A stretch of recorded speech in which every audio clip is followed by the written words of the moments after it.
Abraham லிங்கனோட பிப்ளியோகிராஃபியில் பார்த்தீங்கன்னா அவர் சொல்கிறாரு, அவரோட வாழ்க்கையில் நிறையா வாட்டி கீழே விழுந்திருக்கேன். பட் எதனால் நான் வாழ்க்கையில் எவ்வளோ சாதிச்சிட்டேன்னா, நான் கீழே விழுந்ததை விட எப்படி எந்திரிக்கணும்னு யோசிச்சதுனால தான் என்னோட அப்ரோச் இப்படி இருந்ததுனால தான் என்னால் இவ்வளோ சக்ஸஸ் பண்ண முடிஞ்சுது அப்படின்னு சொல்லியிருக்காரு.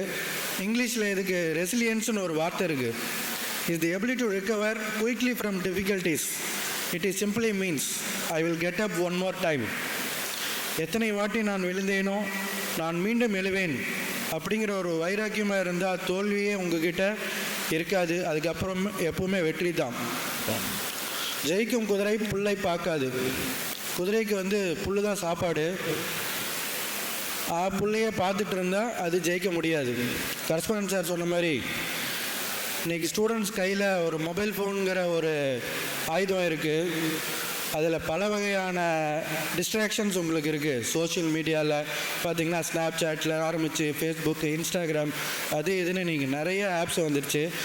அது இல்லாமல் கற்றுக்கிறதுக்கும் அதில் நிறைய ஆப்ஸ் இருக்குது. அது நம்ம அதை கம்மியாக வச்சுக்கிட்டு எது தேவையில்லையோ அதைத்தான் நிறைய வச்சுட்ருக்கோம். ஜெயிக்கணும்னு ஒரு பர்பஸ் இருந்ததுன்னா, டாஸ்க்கு, கோலு, ஒரு லட்சியம் எடுத்துட்டோன்னா அதை 100% ஈடுபாடாக செஞ்சால் மட்டும்தான் நம்பர் 1 வர முடியும். There is only one way to live your life.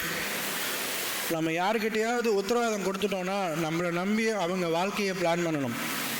காலையில் 7 மணிக்கு வரேன் அப்படின்னு சொன்னால் 7 மணிக்கு அங்கே இருக்கணும். 8 மணிக்கு வரேன்னு சொன்னால் அங்கே 8 மணிக்கு இருக்கணும். 45 நாளில் நான் மெட்டீரியல் டெலிவரி பண்ணுறேன் அப்படின்னு ப்ராமிஸ் பண்ணிட்டா 45 நாளில் டெலிவரி பண்ணி ஆகணும். அதே மாதிரி கம்ப்யூட்டர் சயின்ஸ் டிபார்ட்மெண்ட்டில் 3 மாதத்தில் இந்த ப்ராஜெக்ட் என்னால் கம்ப்ளீட் பண்ண முடியும்னா 3 மாதத்தில் கம்ப்ளீட் பண்ண முடியணும். நம்மளை நம்பி the rest of the world should plan their life.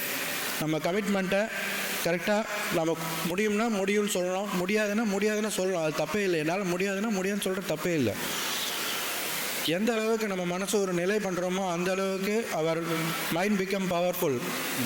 அதே அலை பாய்ஞ்சிட்டு இருந்ததுன்னா அங்கே பவர் இருக்கிறதுக்கு வாய்ப்பே இல்லை.